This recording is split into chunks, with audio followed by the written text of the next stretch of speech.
Hey guys, how's it going? My name is Arden, and today we're talking about Wonder Woman 1984. I finally got around to watching this movie. I realized for some Americans, and I guess even here in Canada, it's been available since like Christmas Day of 2020. So I've been very slow to pick this one up because here in Canada, it's not free with HBO Max. There is no HBO Max in Canada, at least not yet. Instead, most of those shows and stuff typically made for HBO is put through a service here in Canada called Crave. But that did not include the Wonder Woman movie. And if you want to watch the Wonder Woman movie in Canada, you have to spend $30 and then you get it for 48 hours. And I understand the rationale of it, but I've talked about this before on stream. It's too much for someone who's just living on their own and needs to basically isolate for the pandemic because I work in healthcare outside of all this YouTube stuff. So why bother?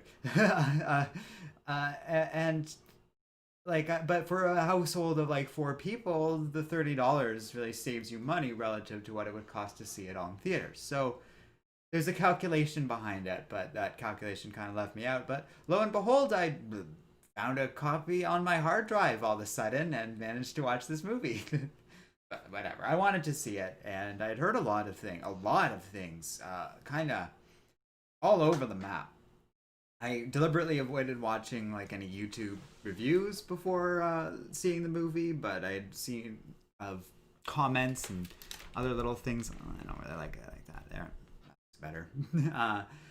uh, and other stuff on Twitter mostly that kind of had me a little worried. I well, it's stuff that I've honestly, having seen the movie, I picked up on too, and kind of feel the same way. So there are other things. There's okay. Well, we'll get into that. The movie has been out long enough that I do feel it is okay to get into spoilers, but broadly speaking, I have very mixed feelings on this movie.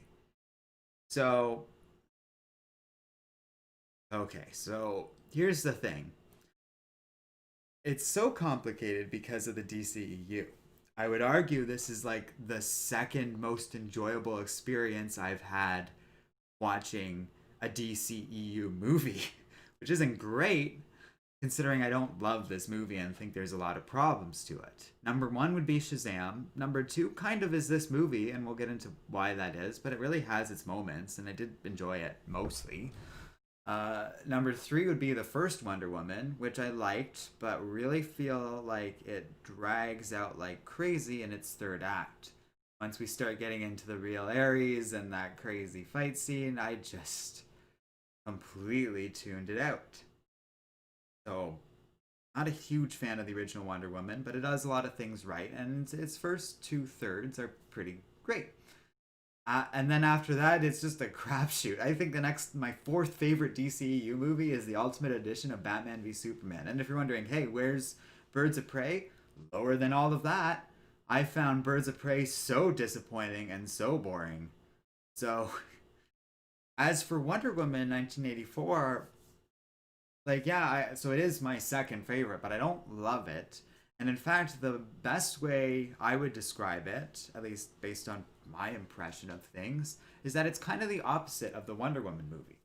So the Wonder Woman movie, I kind of enjoyed the first two acts and then really dragged out of the third one. Wonder Woman 1984, I was so bored by the first, we'll say 60% of the movie, right up until the point where the big White House scene happens, at which point things started to pick up. And in spite of there being some flaws in the final chunk of Wonder Woman 1984, it also had some moments that really moved me. Particularly, and I don't mind spoiling this because it's on posters, when Diana first takes flight, that moment hit hard, and I thought it was really well done. I like how they sort of paired it with some stuff that Chris Pine's Steve Trevor was talking about earlier, and it really kind of swept me up into it. Uh, I also really liked the White House fight scene. I liked pretty much everything with Maxwell Lord. Pedro Pascal was great, a lot of fun, even though it was kind of a very simple version of that. But yeah, let's talk about chat for a second because I want to catch up on it all of a sudden. Adrian says, and Tevia both say hello. Thank you for joining me, the two of you, along with everyone else. But the two of you are the ones who have chat so far. Adrian says, I got a free trial for HBO Max. I'm debating on saving it till Dune is released, depending on how long the free trial lasts. That is fair. Dune is certainly reason to be excited about it. Honestly, like, so I don't have HBO Max, but I get most of the service through Crave. That includes the DC shows, uh, the Flight Attendant, and all the other HBO Max originals, as well as HBO's classic TV shows like Oz and all of that stuff. Personally, based on that collection, I would recommend it. There's old HBO shows I hadn't seen. I haven't even touched Game of Thrones because I'd already watched all of that going into Crave, but and I don't care about Game of Thrones at all anymore. But I hadn't seen Watchmen at the time and all these other shows, so it was good to catch up on that. I love Lovecraft Country. That might be my favorite of HBO Max's new stuff, and I've been impressed so far. Doom Patrol is also great, and it's like they have a good thing. So, really, out of what HBO Max has put out specifically for that service, Wonder Woman 1984 is one of the most disappointing of them all. Uh, and I say that because, yeah, there are stuff near the end I liked, and even in the first chunk, there's stuff I like. Kirsten Wiig is a huge part of what I like about this movie. But twice watching the first chunk, I almost gave up, and we'll get into that in a sec. Sorry, I'm reading chat live. Well, twice during the initial action scenes, I think the first time during the mall scene actually, which I thought I would enjoy a lot more than I did, and then the big car chase scene in the Middle East. I was so bored and just like I felt like it was such generic action, which is kind of interesting because I just watched the Red Letter Media Half in the Bag review and they liked that road chase scene, but I was ready. I was like, I almost want to turn this off because I was so bored. Adrian says I've been fine with DCEU movies, and then Tevi on the other side says honestly I say ignore the DCEU. This was so disappointing. So I can see the debate and I can see the value in this movie because that flying scene had me in tears. It was so good and so well learned. Tevi says it's sad because I was so looking forward to seeing Wonder Woman 1984 in theaters, but I did see it on HBO Max last year. Yeah, I don't know if the theater experience would have improved it. If anything, I think it would have hurt my opinion of it because then I would have been stuck in that seat without the ability to pause it and go to the bathroom or just take a break or anything else like that, which I did during this movie. And I think that helps my opinion of it. Also, okay, hold on one sec. I'm going to get back to that in a second. But Adrian says, is my phone freezing or was Arden buffering? Now I'm getting good connection things. There was audio issues last stream. I believe I fixed that this time. So there shouldn't be any problems, but if there are, let me know. But I was going to say, that initial opening scene where we flash back to Diana being like a little girl. I like the girl who plays her. She's like, at one point, they're like, you sure you want to do this race that all these adults are doing? It's very dangerous and stuff. And she's like, I can do it. It's very cute. But it opens and there's all these... they're Amazonians, but they have to be real life female athletes of like gymnastics and acrobatics and stuff like that, doing real tricks and stuff. And it looks terrible because they're doing this and there's like this cool little spinny thing, but it's very clearly CG and placed all around this CG arena and everything looks fake as hell. And I was thinking to myself, I'm going to share something with you because something else. I don't know why we're talking about Crave so much in this stream, but I happen to be reading this book right now called Nobody Does It Better. This giant oral history. It's not audio, obviously. It's a textbook, but it's the oral history of the James Bond films. And while I read this book, I will match it with whatever movies they're talking about and put it on Crave because all the James Bond movies are on Crave. And I'm not, like, this isn't a huge endorsement of Crave. Their service is actually kind of terrible, but their content's pretty good. But as I'm making my way through all these classic Bond movies and stuff, so many of the things they do are so much more impressive because they're real. If you go, you can go and watch it on YouTube right now. One of my favorite scenes in any film ever is the opening cold, like the cold open to The Spy Who Loved Me. Roger Moore is like skiing down a hill and they're playing disco music, and then the greatest stunt ever happens where this dude actually skis off a mountain and they just film it and they hold on it and they're filming it and they're filming it, and this guy's careening through the air, and eventually like his parachute deploys. But it's just such, it's the kind of thing that means nothing with CGI, but it's so impressive because you know it's real. There's another scene in The Man with the Golden Gun. I thought for sure it was a miniature. A car does a corkscrew in the air. It goes off a dock where they made this jump and they rigged it. So they did use computers to make sure this would all work, but they had a curved dock. The car went off the curve, did a corkscrew in midair, and then landed on another dock across the river, and then just kept driving. And so they modeled it with the computer to make sure it's real, but that was a real car they did. Another scene you can look up on YouTube. You can also see the sound effect they chose to attach to that thing. I'm wondering if that's The Man with the Golden Gun. That might be, yeah, I think so, because J.W. Pepper's in it.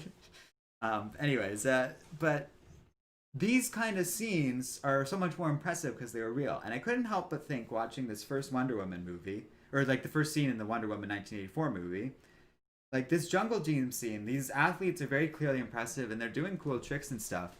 How cool would it have been if there was a real arena built? It would probably look a little smaller in scale, but that would, whatever. It would look more impressive if they had built a real kind of jungle gym thing and let all these women just show off their talents and just pan around them and make it very clear just through the editing and cinematography.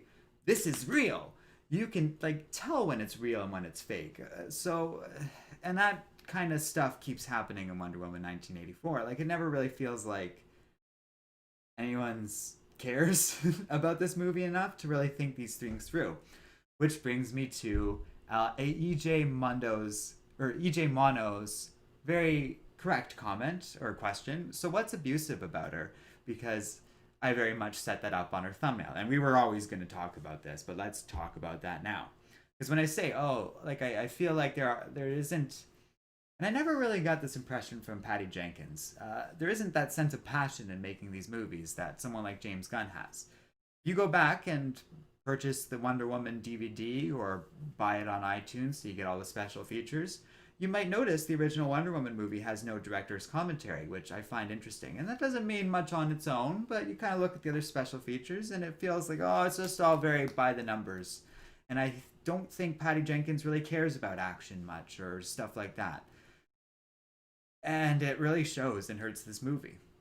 And when we get into, like, she co-wrote this thing with the guy who wrote Doom, the Doom movie, I should clarify. So that gives you an idea of the quality of writing here. So it gets into, like, not only are scenes and the way they're filmed don't feel really fully thought out to me, but also the writing doesn't feel that thought out. So Chris Pine's back in this movie, even though Steve Trevor very much died in World War I a long time ago. And the idea is, the whole point of this story is Wonder Woman, I should maybe clarify, in the disguise of Diana Prince, is working for the Smithsonian along with Kristen Wiig's character. And they discover this artifact called the Dreamstone, which grants wishes. Maxwell Lord gets a hold of it and becomes the Dreamstone, which is also kind of dumb, and just starts going nuts with wishes. There's aspects of that plot that I actually really like. For example, a huge component of this movie is all about just the fact that if we were able to just start granting wishes to human beings across the world would immediately collapse into anarchy, which is pretty much what happens, and it's actually really cool seeing that all played out. That's actually one point that Wonder Woman 84 has been criticized for, is how it treats the Middle East politics around that stuff. And I would argue rather strongly, like, that stuff really isn't that offensive. People tend to, I think, really read into it because Gal Gadot is Jewish and was part of the Israeli army, as most people who grew up in Israel were at some point or another. And as such, she tends to, like, maybe they think like she was involved in like this process and kind of created a narrative a certain way to make certain Middle Eastern countries look bad. It's all BS. Like, that's critics and the left reading, like some of the more questionable people in the left-wing world of film criticism reading way too much into something. because it's really just in line with the stuff around the Soviet Union in the same movie, where like nuclear bombs start appearing all over the world, and the Soviets, in response, just launch a strike. And it honestly makes a lot of sense because the Americans have context for these events that the Soviets don't, so they really feel like they have no choice but to act. And it's just a series of individual choices along those lines with the Middle Eastern stuff too. So I disagree. Like I'm gonna be biased too, but that stuff I feel is really weak.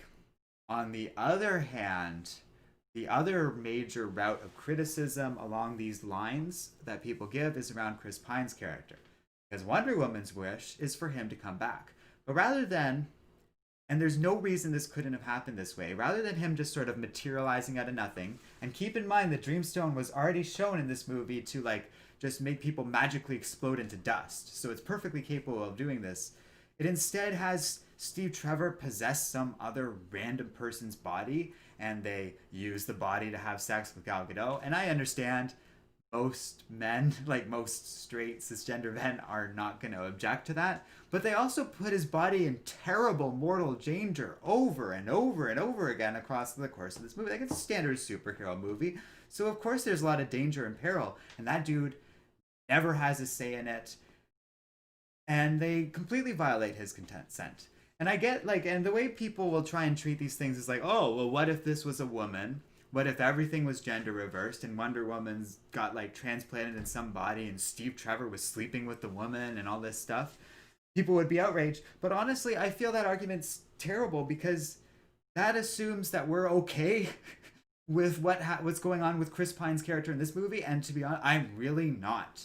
It's completely unnecessary to the story because, like I said, there's absolutely no reason he couldn't just appear out of nowhere. It's a magic stone, and it does way, way crazier stuff than that. And all of this stuff, the only thing it benefits is that when Chris Pine does eventually leave her, like, that body, she does talk to that guy later, and they kind of have a nice little conversation that sort of closes out the story, which is so dumb because you're introducing all of these insane things about consent completely unnecessarily. Like, the movie does not invite it. It's really strange as a choice, and that's what I kind of mean when I say, like, the only explanation I can really think of is no one cared enough to really think it through and think about these things. And that might kind of be true for the Middle Eastern stuff too. There's also an argument you can say where, well, why bother touching that stuff?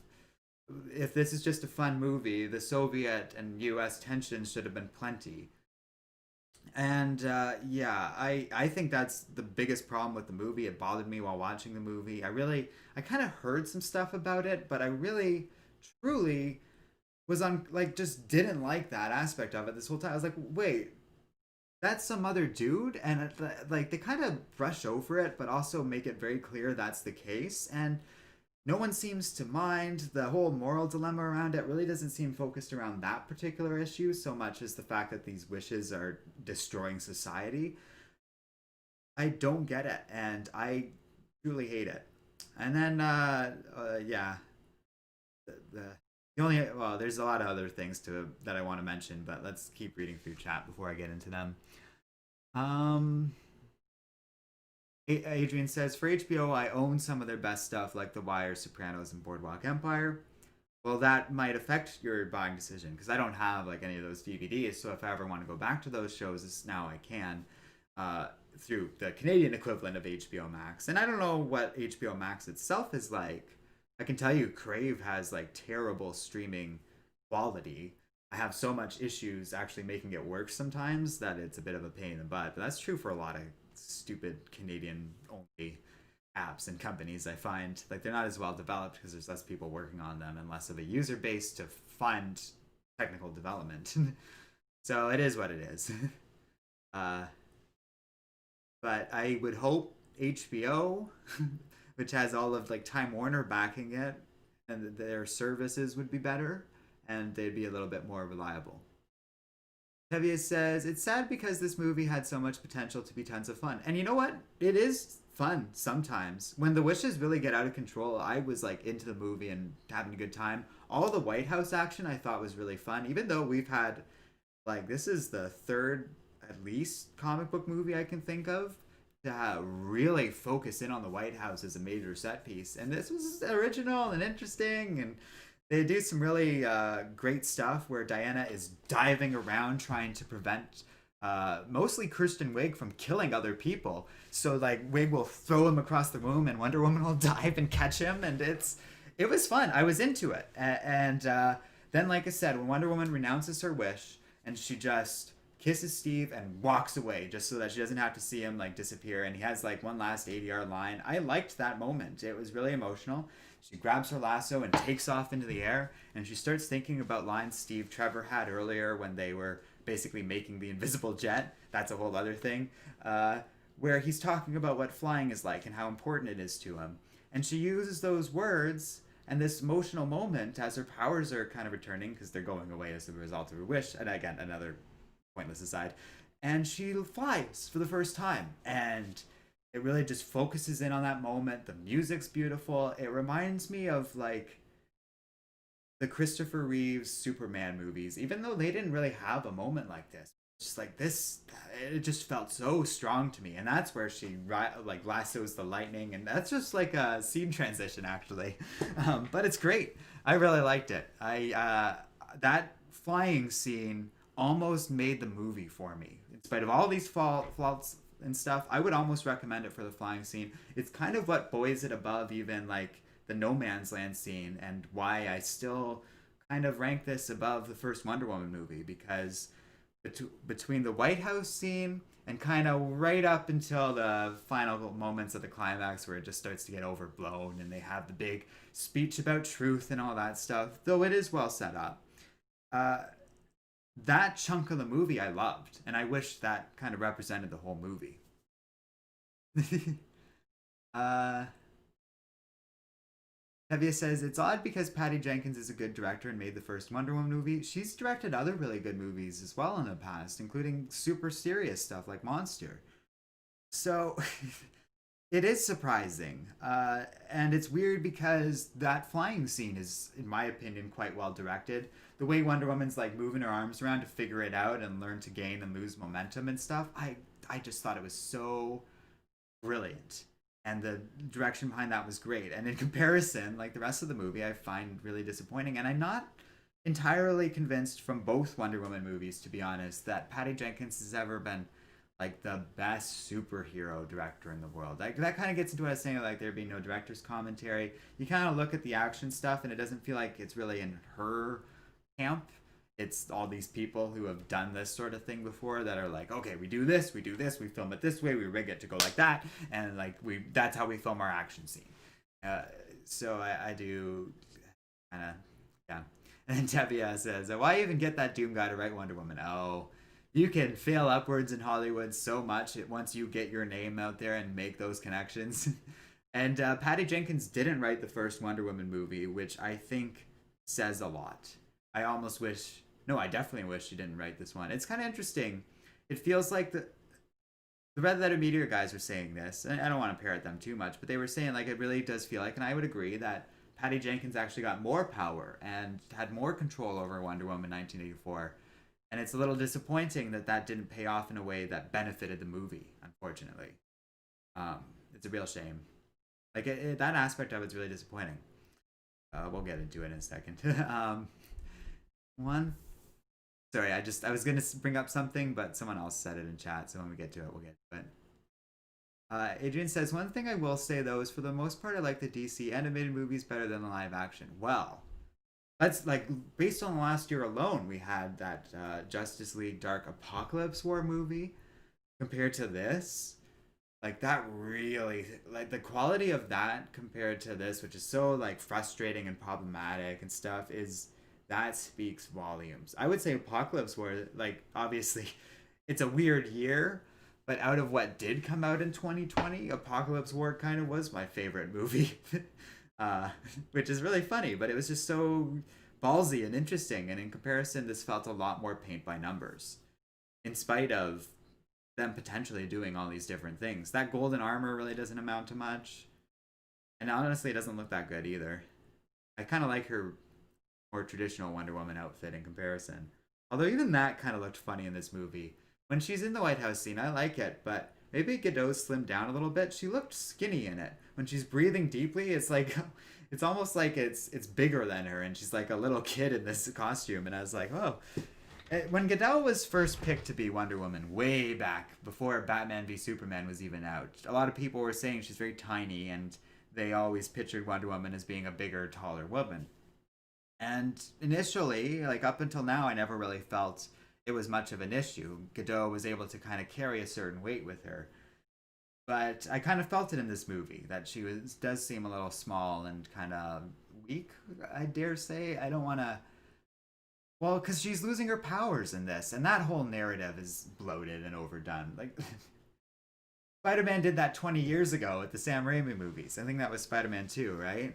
And it's like the same kind of narrative where she's losing her powers and then has to kind of reach some sort of internal character development before she gets her powers back, and then she goes and saves the day, and it's kind of pointless. But in those Sam Raimi movies, that was new and interesting, and Spider-Man 2 is great. This movie ain't. Tevye says, oh, boohoo, people are criticizing political like stuff. These people need a life, in reference to the Arab stuff, and then says, technically, didn't they 1980s movies do the same thing as with the body switch stuff? So what? The 80s did a lot of date rapey stuff that doesn't hold up as well, like at all. It doesn't like the thing about that is that's not being intentionally invoked for 1984. It kind of feels like a plot from that era, but that's not an excuse. Like Stranger Things does a lot of that, and it manages to at least sometimes tell a better narrative. There's all sorts of caveats to that now that that show's 3 seasons in, but you know.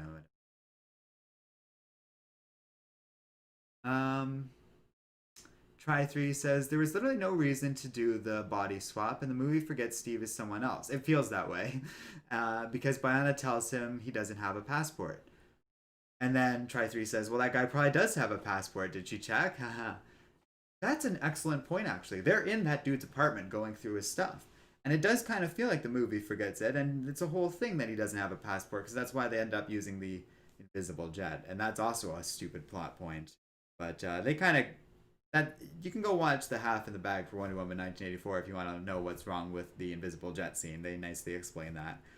But Try3 makes an excellent point there. That dude does have a passport, and to everyone, he looks like Steve Trevor doesn't look like Chris Pine in this movie. He looks like that other dude. We just see him as Chris Pine for our sake, because it would be very confusing otherwise. And it's just so unnecessary. And it's the same thing with like, oh, like the body swap thing and referencing that. If they were doing that, they need to reference that movie or create some sort of visual callback to it, because they don't reference like, what is it called? Like Trading Places and any of those movies. And also, that's not 80s. I think the original Trading Places was like 60s or 70s, and then the new one was like early 2000s or maybe late 90s. Um, so it doesn't work that way. They really just didn't think it through. The Ninja Genko says Wiig smashed it, didn't she? Correct. She's awesome until she actually turns into Cheetah, and then she looks awful. They perhaps somewhat wisely made that fight very low lighting, but even then it just looks like garbage, and it just kind of turns into the same actiony mush where they sort of bash at each other without it really being successful. And then I thought they were going to kill off the character. They did not, thankfully. So she can turn up one day, but she doesn't look good. I don't know how to describe it. I think there's a way to create Cheetah live action, kind of like I don't want to say it has to be like the MCU, but the MCU has shown us, oh, you can make a character like Groot or Rocket Raccoon look really good. And I don't see why that couldn't be true of Cheetah, but she looks so weird in this movie when she actually turns into Cheetah. And her character was interesting at one point or another. Like when she starts out, she's Diana's friend. I had high hopes for her, especially because Kirsten Wiig is such a good actress. But that really goes nowhere, and she ends up just like the flunky of Maxwell Lord, which is fine, but it's just like as a character that isn't much of a role for her. So she's just like the penultimate boss battle in this movie. Wonder Woman beats her up, electrocutes her, so that's why I thought she died, but they do show her breathing after, and then she's out of the movie. The rest of the time is spent on Maxwell Lord, which is also disappointing. The Ninja Gecko says, my problem, no one women don't wear heels. Oh, I get what you're saying. I didn't know that. That's interesting, especially running. Yeah, that's like a thing from the first Jurassic World movie too. I don't know what. There are women who can run in heels, but it seems very risky, and I would immediately die if I tried that. uh, Adrian says, in the lighting. Oh, in the lightning scene, did they play Ride the Lightning? No, it's honestly like 2 seconds long, and kind of feels like they put it in so they could have it in the trailer. But it, because like I said, it's just a little scene transition. They have that awesome flying scene.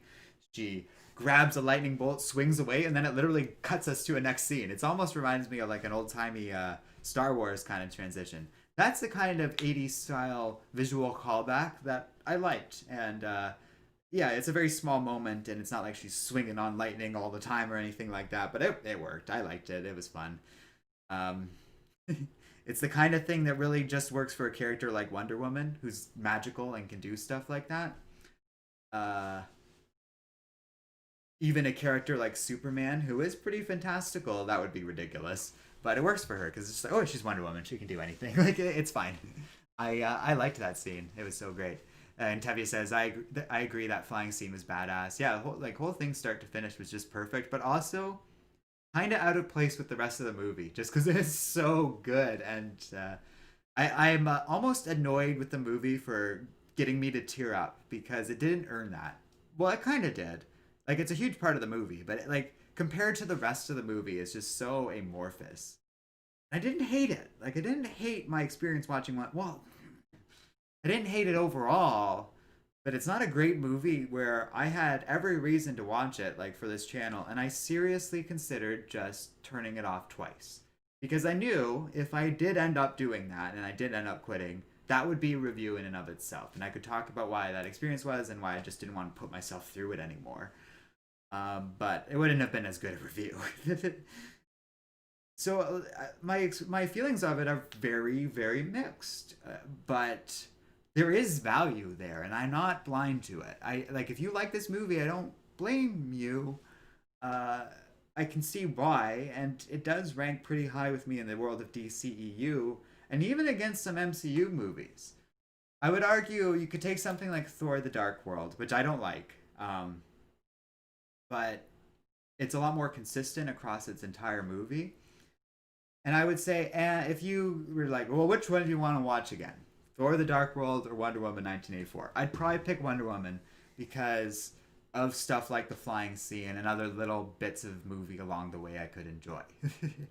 In comparison, Thor is much more of a slog, but it also doesn't go like up and down the way Wonder Woman does. It's not as erratic in terms of quality, which is its own, like they're very different movies because of that. But I would say Wonder Woman 1984 kind of at least compares to the lower, lesser, we'll say, MCU movies, which isn't great but not terrible either. So I don't want to overstate my dislike of it, but I don't want to understate it either. Like there is some pretty serious issues. Big Baby SLD, in response to Adrian's comment earlier, says the DC animated universe, in his opinion, is on par with the MCU. Broadly speaking, I'll sign off on that, although every once in a while I'll stumble on a DC animated movie that I'm really excited about, and I get nothing out of it. Like way less than even the worst MCU movie is Thor: The Dark World. I picked that one as an example on purpose. But that hasn't happened in a while. The most recent batch of DC animated movies today. Sorry, I just laughed because of someone who just joined me in stream that's never happened before. Oh, that really made me laugh. Okay, we'll get that in a second. Heavy says, I personally love the Golden Armor because it's from Kingdom Come. Oh, you know what? I didn't pick up on that. That's cool. I do also like how it's all tied into Linda Carter. That's a fun little, like, last minute post-credit scene that I really liked. That was fun. And even the way it was set up, I kind of knew it was going to be something like that. I didn't know it was going to be Linda Carter, but I thought, oh, we're going to see that woman that wore the golden armor the first time. And I thought maybe she's going to, like, show up in the third act to, like, help Wonder Woman or something. I actually like what they did better, where it's just a little post-credit scene. I Akbar says, "Sup, Arden, feels like long time no see." It does feel like it's been a while since you've had a chance to join us in stream, so glad you could make it. And then, because this makes me really laugh, Emery DeMarco, my sister, who, although it might be her boyfriend, I'm not entirely sure, but one of them says, with the capabilities of makeup and costume design of today, Cheetah was so cringe. They market Wonder Woman as being a feminist franchise, but constantly force their female leads to become supporting roles. Is that you, Emery? That sounds more like Zach. But anyways, also, hi, Arden. Been waiting to hear your opinion on this movie. Emery's my sister, and I don't know if she's appeared on here before, but it's funny. It really made me laugh. Every once in a while, I get people that I know in the real world does that. But yeah, thanks for joining us. Maybe that is Emery. I just the way the language at first kind of made me think it was. It is Emery. Okay. Well, no, that was just. Let me go back to your first thing. You know, she touches on stuff that I agree with, and honestly, it was a little more narrative. I know you're bored. If you want to start, I meant to message this to you as opposed to say it online, but we should talk. Because if you're just locked up at home right now looking for stuff to do, maybe we can have you on to talk about stuff like this. Nash is texting me. Oh no, someone else. Okay, never mind. Anyways, so they market Wonder Woman as being a feminist franchise, but constantly force their female leads to become supporting roles. That is a huge issue in this movie, where Diana is kind of taught to do the right thing by Steve Trevor. It's really messy in that regard, and I definitely agree with what my sister is saying. But another thing, and I was saying this last stream when we were reviewing WandaVision, I'm actually very good. I didn't get around to reviewing this particular movie until after I saw those first 2 episodes. Because if you want to talk about a female-led franchise created by a woman who also made like Captain Marvel and one of the writers for Black Widow and all this other stuff, like deeply involved with the MCU. Elizabeth Olsen is like on top of it and gets to do this huge range of acting already in these first 2 episodes, and it's so interesting and well made. So, and it's not even really being like super heavily marketed as some sort of feminist product, but it's created in a certain way that I don't know. That to me is a real feminist property where it's like, yes, we can make stuff starring women and really giving them a chance to exist in this world without it like being compromised or anything like that, without us having to grade this with lower expectations. So what I mean by that, if this was a Superman movie or a Batman movie or any other character, but most significantly a male character, I would have all these same problems with it. I'm not really judging this movie any different. But I was frustrated with the fact that there really isn't a female-led superhero movie, like a traditional superhero movie that I can point to and be like, yes, there is a quality franchise out there that is the gold standard. We have the crap from the yesteryear, like Catwoman, Supergirl, all those old movies, Elektra, that they tried this and failed utterly. We have Wonder Woman and Wonder Woman 1984 and Captain Marvel, and honestly, all three are just kind of okay if we're judging them just as superhero movies. And we also have Black Widow, and it puts so much pressure on Black Widow to be at least decent, and then we can finally kind of have something like this. But that's where it's nice that there's stuff like WandaVision or even the Supergirl show out there that kind of show us that these things can be good, and it's not anything silly like that. Henry Brown, who, by the way, I gotta just thank you so much because you keep doing this, and it's so nice of you. He donated he gave us $5 for a super chat, and I just really appreciate that. He says, I still need to see Wonder Woman 1984 maybe one day in the future. They could have a Wonder Woman crossover with another superhero woman. Hey, that would be cool, and that would be an interesting dynamic to like this movie, for example. Why, like, we never really needed to bring Chris Pine back. We never really needed love interest for Wonder Woman. Batman can carry a movie without it. And so we could introduce, I'm trying to think of who would be good. For some reason I keep thinking of Hellcat, but that's a Marvel character. But you could get any character. I'm thinking like Jessica Cruz would be cool, but then you have to introduce the Green Lanterns. That's a whole thing. Batgirl would be interesting, but she's getting her own movie and it feels a little weird. Donna Troy, Wonder Girl, that has me a little more excited. If something to. It's also the kind of thing where it's like, well, what has Diana been doing between World War One and 1984? And the answer is apparently not much. She got a golden suit of armor and has been pining after Chris Pine, pun intended. So it is a little silly. Adrian says, so Arden, are you going to do a stream with your sister? She is amicable with it. Well, we keep talking about it now. And we'll see what she says. Uh,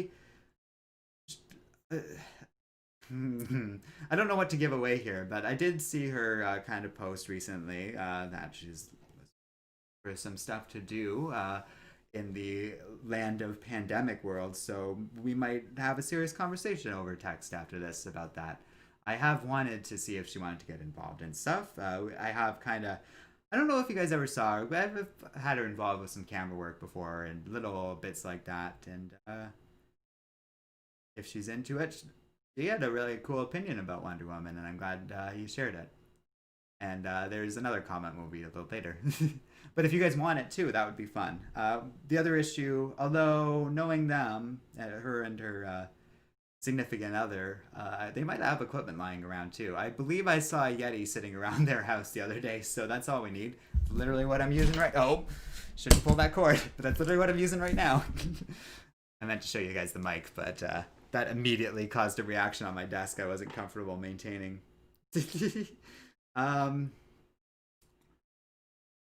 Akbar says WandaVision is pleasantly simple, enjoying it so far. Yeah, you can go and watch my review.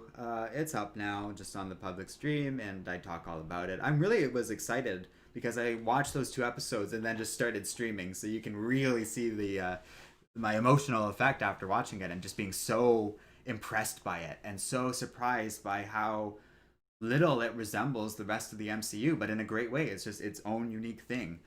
And in comparison, it sort of embarrasses this multi-million-dollar movie. Like, they made WandaVision on a fraction of the budget, and it's so much more interesting. Those 40 minutes or so of existing WandaVision content trumps any 40 minutes in this movie. Even the stuff I really liked, like the flying scene and all that.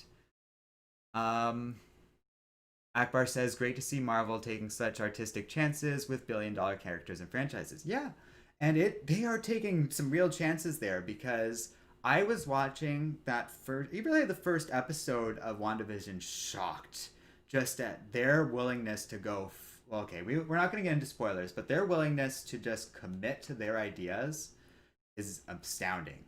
I was, yeah, like, really impressed. I compared it to other shows I love, like Legion and Doom Patrol, favorably, and I stand by that. Even having had a day to kind of reflect on it, because it was really a fresh reaction yesterday to that particular show.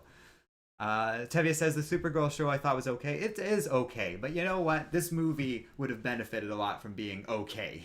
If they had maintained kind of the level of quality I expect out of Supergirl, and it goes up, it goes down sometimes. I definitely get bored if I watch too many Supergirl episodes after a while, but it's kind of what I mean about, like, well, you can make a certain quality thing, and it's just so frustrating when DC fails at that for their big movies, which they keep doing.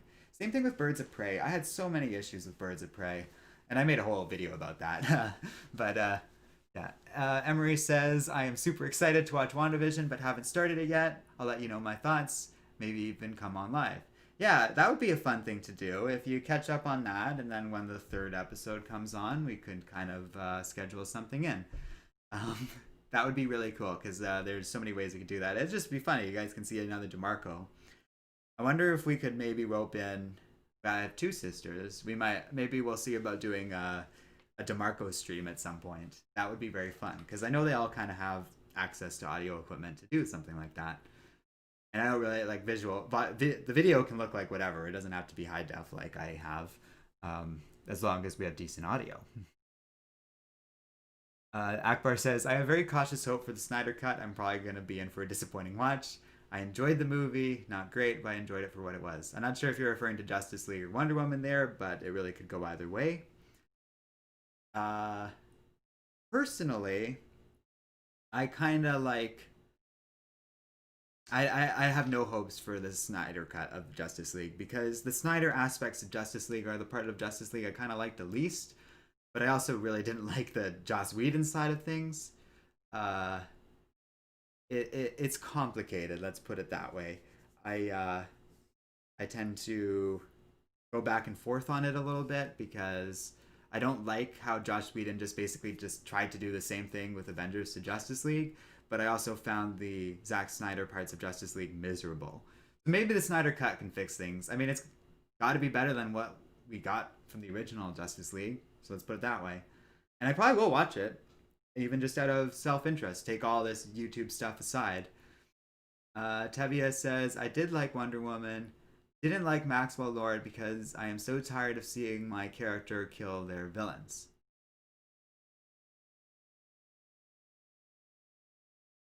Oh, you did like. Okay, sorry, I misheard you. I thought you were saying you didn't like how Wonder Woman killed Maxwell Lord. I was like, but she didn't. They're both fine. I like how they didn't kill off either villain in this story.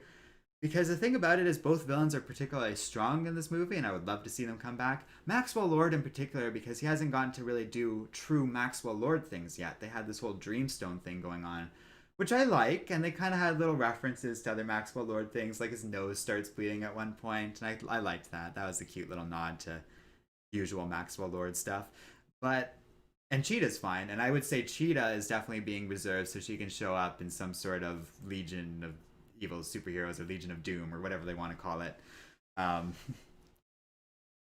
it well, I don't even know if they're going to do in a future Justice League movie, but they're definitely leaving that open for the future. I also don't know what they're definitely going to make a Wonder Woman 3, by the way. For those wondering, this crazy idea of releasing it on HBO Max and all this stuff actually worked out pretty well financially for DC. They're happy with their numbers, and they said they are going to make a third movie. I hope it. The general consensus for most people I've talked to about this is everyone's kind of motivated for things being in present day for the third movie. I would like that too. I don't know what else they would do. It'd be weird to only jump a decade ahead to the 90s at this point. And I feel it calls for a present day story. And we got no more Chris Pine. We got to move on. The whole point of this movie was moving on, and they did such a bad job bringing him back this time. Like they kind of raped a dude. Right? Is there no other way to put it? Is there like they co-opted a person's body and used it for sex and also incredible mortal danger. Sorry, we already talked about that. We don't need to relitigate it, but it bugs me. Uh, Adrian says it would be amusing in a bad way if they didn't release the Snyder Cut. Oh my god, could you imagine if they were just like, we changed our mind. After all of the fan stuff, we would never hear the end of it from the release the Snyder Cut crew. And at that point, I think they would be understandably frustrated. I would say they would have a legitimate grievance. I would say they kind of had a, in spite of some of the abusive stuff that went down from that particular fan group, they kind of had a point. Like they took Zack Snyder's movie and just thrashed it and just put it through the ringer and kind of ruined it. Akbar says, "How is Joey doing, by the way? Haven't seen him in a while." We do talk about this on streams once in a while. Joey is perfectly healthy and fine, and his family is okay. But he worked in tourism before all of this, so as you can imagine, he's not really been able to work. So his wife has had to kind of take on like their primary provisions for income, and as such, he's been busy doing other like taking care of the kids and all. Like it's been so he's busy because of all that. Now, Henry Brown, being the nice guy he is, donated another $5 and says, "Imagine Wonder Woman teaming up with Jessica Jones on an investigative movie that searches for the Joker escaping Arkham Asylum after he caused the riots." That sounds like an awesome movie. The thing about crossovers like that, and it's the only issue with intercompany crossovers like this, is from then on, if you ever want that movie to be released on DVD, Blu-ray, future content, it's the same thing with Avengers versus Justice League comics. Both companies have to agree on the terms every time for that release. And sooner or later, it tends to lead to some company along the way holding it up. and now stuff getting caught up in development hell. So it is a fun idea, but I usually am a little skeptical of crossovers. On the other hand, we did that Transformers Terminator crossover, and it was so fun. um, and thank you very much, Henry Brown. I do appreciate that. Adrian says, since we are in a movie stream, did you critique Cloak and Dagger and Hellstrom yet? I have done neither, but I can do so at some point or another. I haven't seen either, so I can't even tell you if I like them or not right now. Uh, there's so much stuff out there. I haven't even really thought about either of those two things at this point. I think Cloak and Dagger's done though, so I'm a little less motivated on that. Hellstrom I'd be interested in seeing and checking out because I know him and I don't really know anything about that. What channel is that even on, or what network are they with? Akbar says, you're probably right about Justice League. You can only polish a turd so much. I grew up enjoying the Snyder dark aspects of the DC work simply as a contrast to the MCU quippy style. And I was never against that idea in principle. I think Zack Snyder was always the person to do that. And I get it if you're a fan of Zack Snyder, if you're excited about the Snyder Cut. I don't want to rain on your parade or anything like that. It might be great. And like I said, I don't know. I feel like I was pretty optimistic about all of that. In spite of, not liking Justice League. Deninja Genko says, show up stalking Wonder Woman on repeat. Cheetah, I mean. Oh, Cheetah just kept showing up stalking Wonder Woman on repeat. Yeah. Yeah, her character's also kind of like a weak female role, if we're putting it that way. And it's just kind of her whole motivation is she's jealous of Wonder Woman. And someone else the Red Letter Media guys pointed out, like, Patty Jenkins co-wrote this thing, and it's really weird that the whole thing kind of, like, build all of the stuff with Cheetah just sort of builds up to what amounts to a quite literal cat fight. I can't defend that. That is not great. Hang on, I need this. I need to do this. Got some caffeine here. Worked all day. I want some caffeine, and my throat's getting a little parched.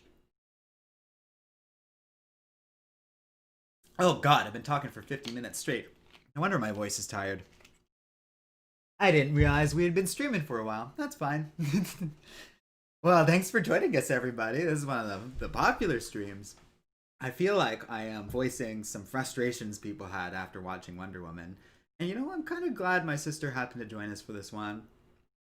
Provide a little bit of female backup to some of the things I'm saying. I've never really worried about that too much. I feel like, well, we have like Cat on a lot who kind of provides that perspective these days, but also I like to try and be fair. It's hard to speak to that perspective when I completely lack it. Maybe we need to. Emery doesn't live too far from me compared to some other relatives, so maybe I need to start roping her into like, hey, come on to stream, express your opinions about movies and stuff.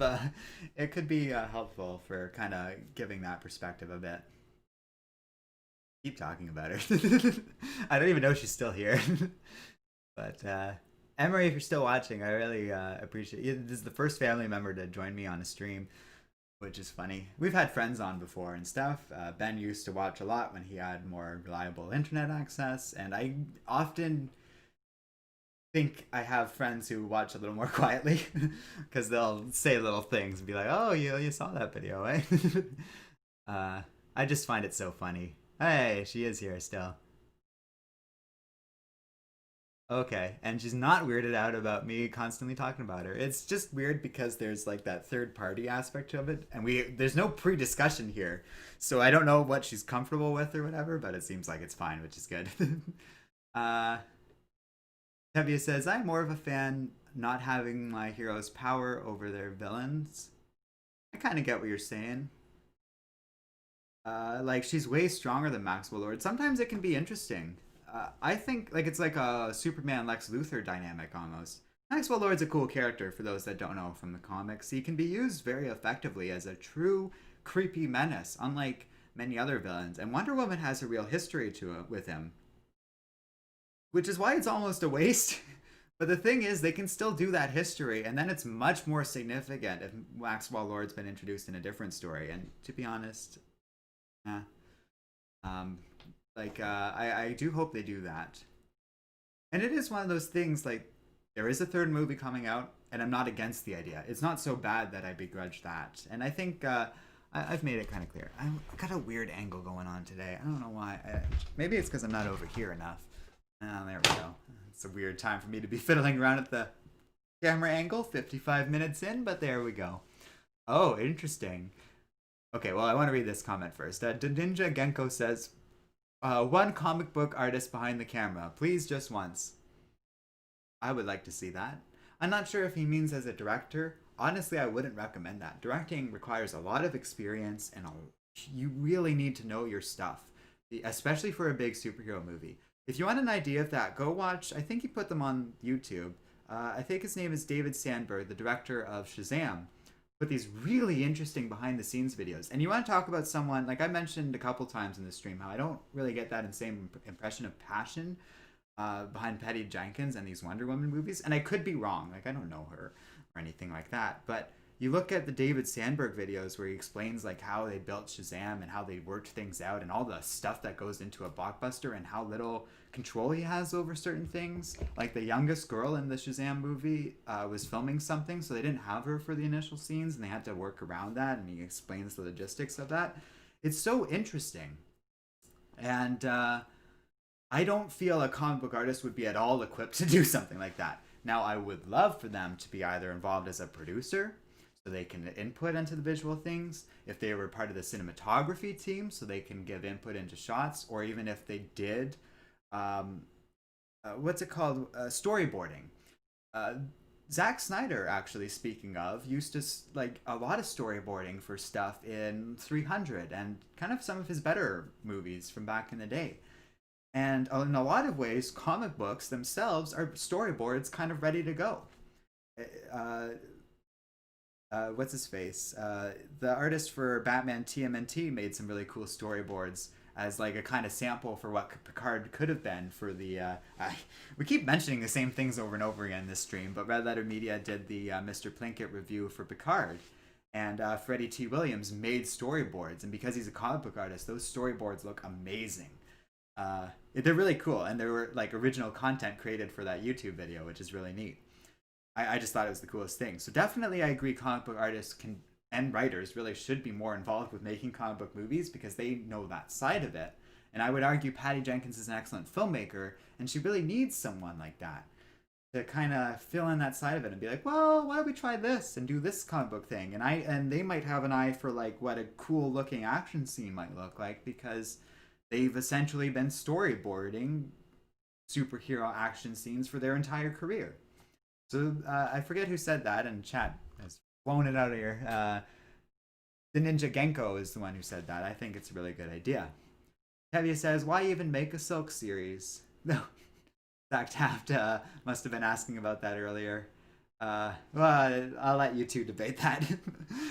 Adrian says, was the cheetah cat fight an intentional pun? Kind of, but also it's a literal description of what happened.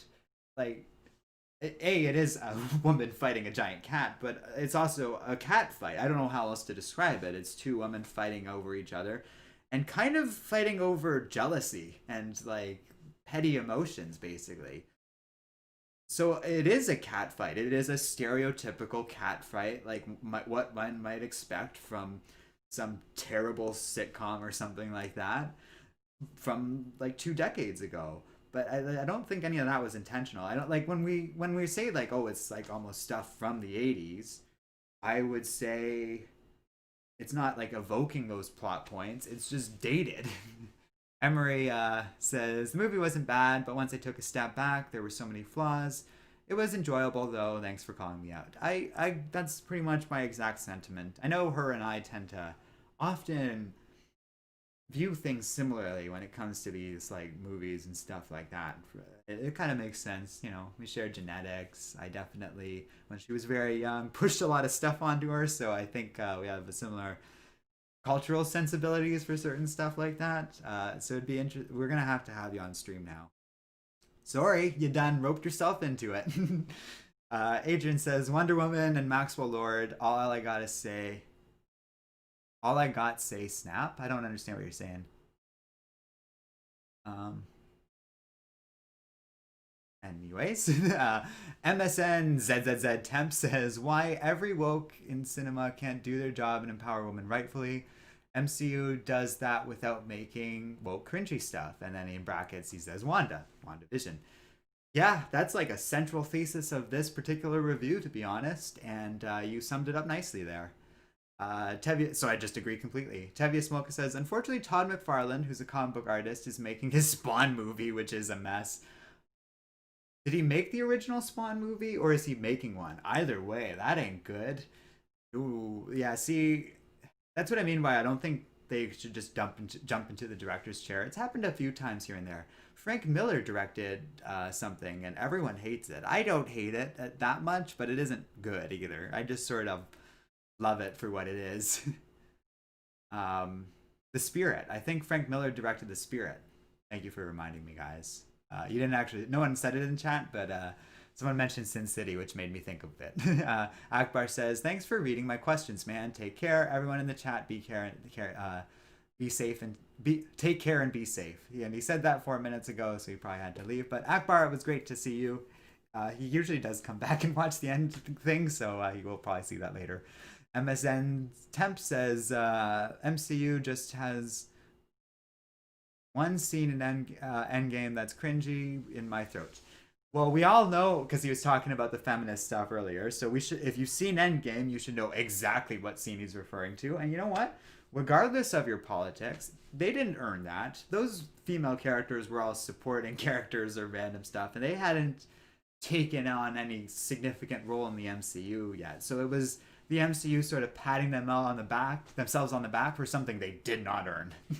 But like, so all that stuff is BS, but WandaVision is solid and a good example of them maybe getting to the point where they can earn a scene like that and it can be fun and deserved. Adrian says, Todd McFarlane might be better served by sticking to comics and toys. I like Kingdom of Emular, which is a video game he worked on, just to give context for you guys. And then Adrian continues, but the original company that made it failed. Yeah, it didn't do so well financially. Todd McFarlane is actually someone who I know from like high school. I don't know him personally, but I knew him through a friend, and I did briefly get to speak to him. He's a very interesting guy. And we'll actually talk about him more. Oh, I don't know where it is, but it's gotta be somewhere. Right now, we'll be talking about Spawn in a little bit, and we'll get into McFarlane a little more when we do so.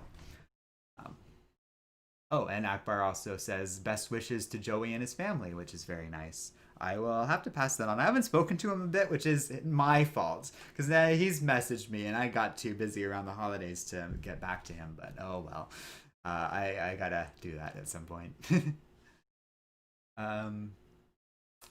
Tevye, oh no, that's just Tim saying goodbye to Akbar. Raphael says, could someone wish for the stone to only make pure wishes with no drawbacks?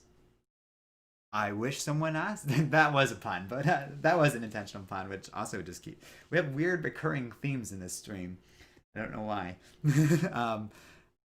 I would think so, because Maxwell Lorne turned himself into the Dreamstone, so there doesn't seem to be a lot of rules about all of this. Although I do feel like that trickster god that empowered the Dreamstone probably made it so that it only grants wishes in a certain way that benefits the Dreamstone and works in its favor, and something like that might not. Tevye says no, he's making the new one. Well, that could very well be a disaster. On the other hand, it could be good. McFarlane does have experience dabbling into other things and such, and he really has just been like carrying Spawn on his back this whole time. So, like, it's his baby. So,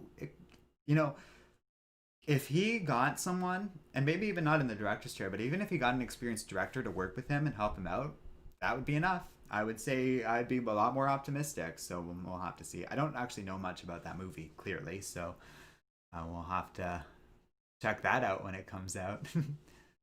Raphael says, could someone wish for the stone to only make pure wishes with no drop? Oh no, I just read that one. Israel G, I guess, says, my wife and I really enjoyed Wonder Woman 1984. Hey, that's good, because you're like the first person to comment about that, especially the message of the father returning to the children and the children returning to the father and the father being honest with their kids. You know, we've touched on it before in the stream. I didn't really get into that stuff too much, but broadly speaking, I really like Maxwell Lord's character.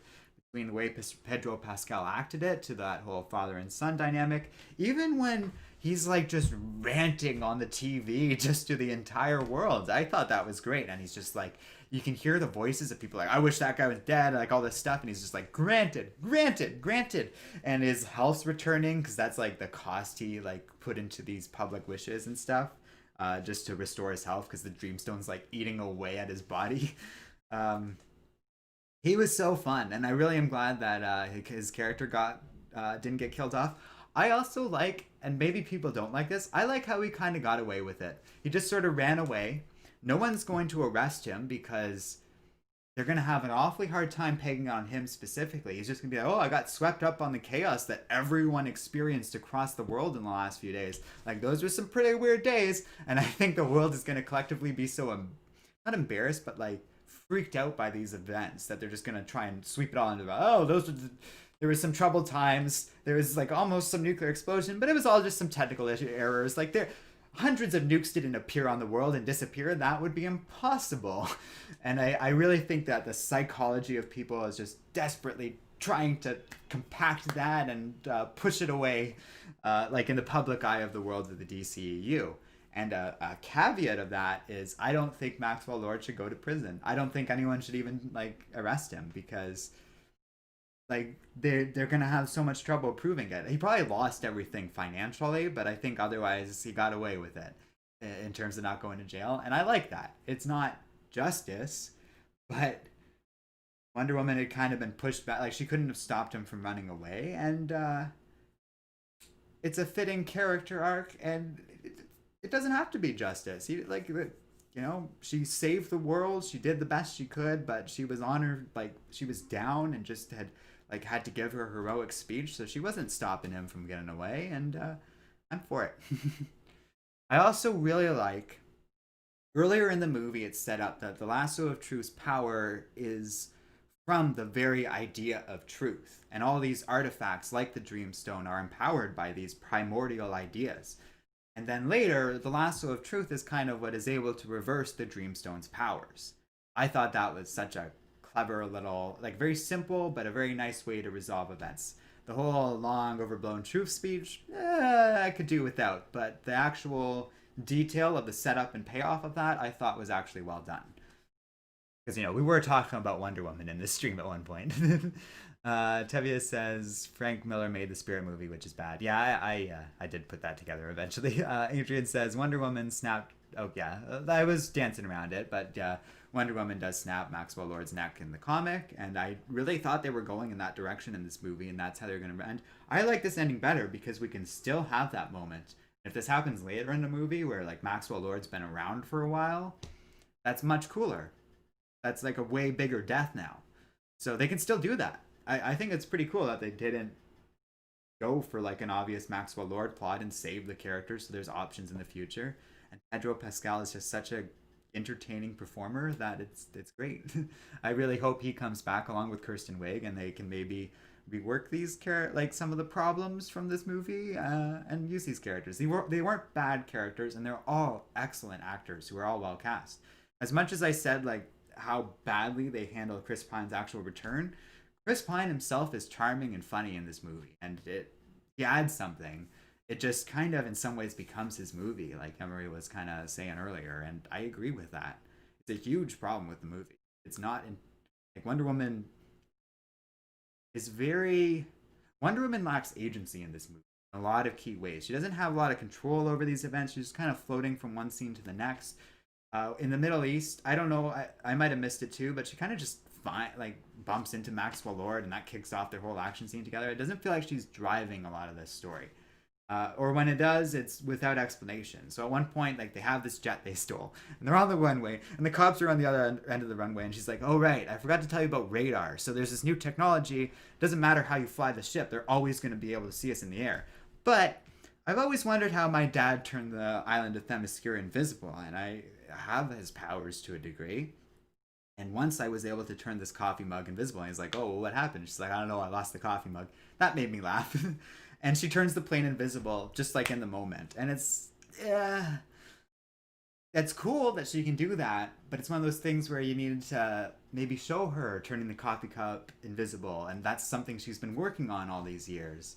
And then we do it later. Set up, payoff, and they know how to do it because they did that with the lasso of truth. But they, I don't know, they did it all in the same scene for the plane thing, the invisible jet thing, and it was also kind of unnecessary. Like it's a cool way to bring in the idea of the invisible jet, but it's also just a necessary scene, really. At least it was fun and entertaining. um, Hevia says that scene he thought was badass. I think he's talking about the soul scene from earlier, which is neat. Tevia said, I gotta go, but hope you have a great day. You too. Thanks for joining us. We've seen a lot of some faces we haven't seen in a while on stream, so that's great. And Raphael says, what? Oh, by the way, Raphael, it's good to see you. I think the chat kind of cleared out your you saying hi earlier, but it's always nice to have you on stream. And he says, what do you think of Chris Evans coming back as Captain America? Oh, so that is happening. I think if so, then I was right about him in the last stream. Let's put it that way. That's interesting. I hadn't heard about that news, but I kind of thought as much based on what I had to say about WandaVision. So you should all go check out the stream if you want to hear my thoughts on all that. He's so good. Chris Evans is a great performer. He's amazing as Captain America. I love his Twitter personality. And I love how much he cares about all this and how much he goes out of his way to like visit sick kids and all and like reach out to kids and make them feel better and stuff. So if he wants to come back as Captain America, well, that dude is Captain America, and he should get to be Steve Rogers as long as he damn wants. And it is one of those interesting things.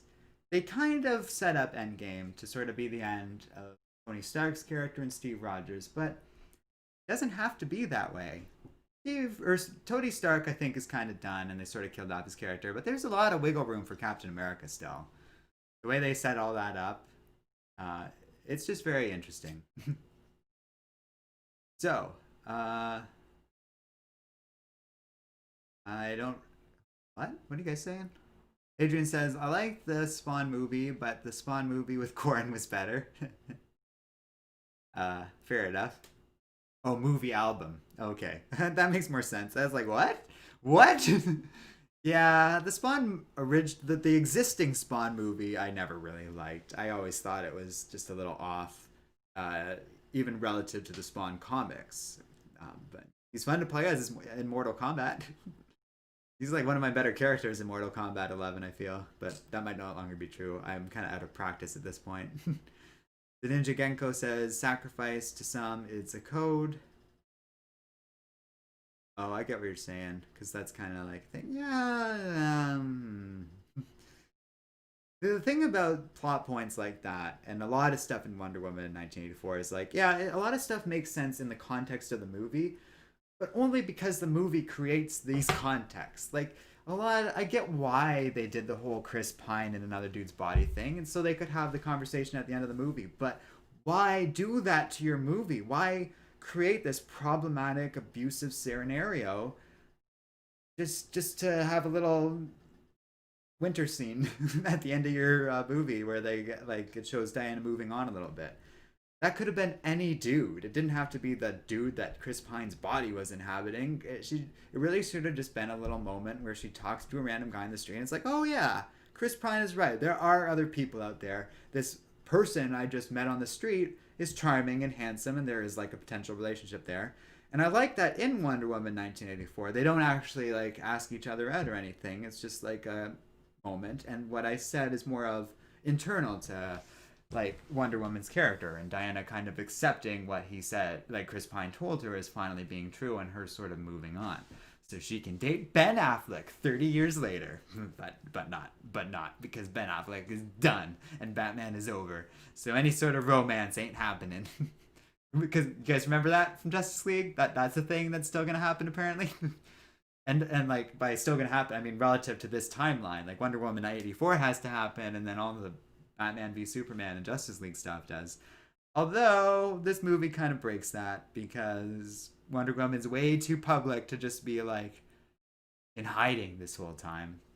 I don't care because that part I like it more that she's just kind of running around doing stuff and there is a little news report at some point where they say like, oh, like people aren't sure who was behind foiling the criminal plot at the mall today, but some people say it was some crazy woman dressed up in like in a costume and stuff. And maybe that's all that the public ever really knew of Wonder Woman until the 21st century. But it's just kind of funny. I don't think it matters because they're clearly stepping away from the whole Zack Snyder direction of the DCEU at this point. Um, Adrian says, I hope Hugh Jackman changes his mind to come back as Wolverine. Well, you know, in the words of a James Bond title and Sean Connery's final appearance as the character, twice after swearing it, like, after appearing 2 times as James Bond after swearing it off the first time, never say never again. uh, you never know. And actors might feel nostalgic or become in need of an ego boost that they can't get outside of being a superhero. And I could very well see Robert Downey Jr. returning to the role of Iron Man, Hugh Jackman as Wolverine, apparently Chris Evans as Captain America, and that didn't take him very long at all. But I was never entirely convinced Chris Evans was completely gone from the MCU, and I talk about that in my WandaVision stream quite a bit. I'm not plugging that too much, I just don't want to repeat myself. Raphael says, sources say it would be a solo movie or like Panther, a few different, or more like a partner as a few different Marvel movies, huh? Oh, more like as a partner for a few different Marvel movies if Captain America's gonna return. So it's kind of like Henry Cavill's Superman now for the DCEU. Hey, you know what? Thumbs up. I approve. I don't think we need to box ourselves in with only 3 Captain America movies, but for now we can give that trilogy a rest. I'm a big believer that one day they're just going to have to recast Captain America, but if it doesn't have to be today, then why bother? That dude's in WandaVision then. 100%. Sorry to spoil it here, but like if we're talking about Chris Evans, I'm telling you guys right now, I recognize that voice. I was right. It's just funny.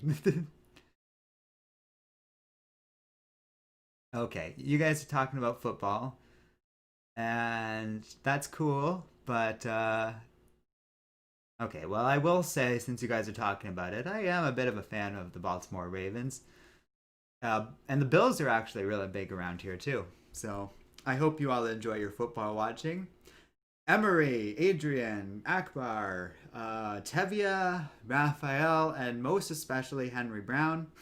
No, it's all good. You guys enjoy yourself in chat. I'm just not going to read all of that. I do want to thank all these people I just mentioned for joining me stream. It was great to hear from all of you. This was fun and dynamic. And I really enjoyed it. I really wasn't sure how long the stream was going to go or anything like that. I actually really like the NFL and could talk at length about that, but that doesn't feel at all comic book related. uh, yes, anyways, I do sometimes watch that. There's some people at work now that do too. It's good. Anyways, thank you all very much again, and we'll see you guys next time here on Comic Island.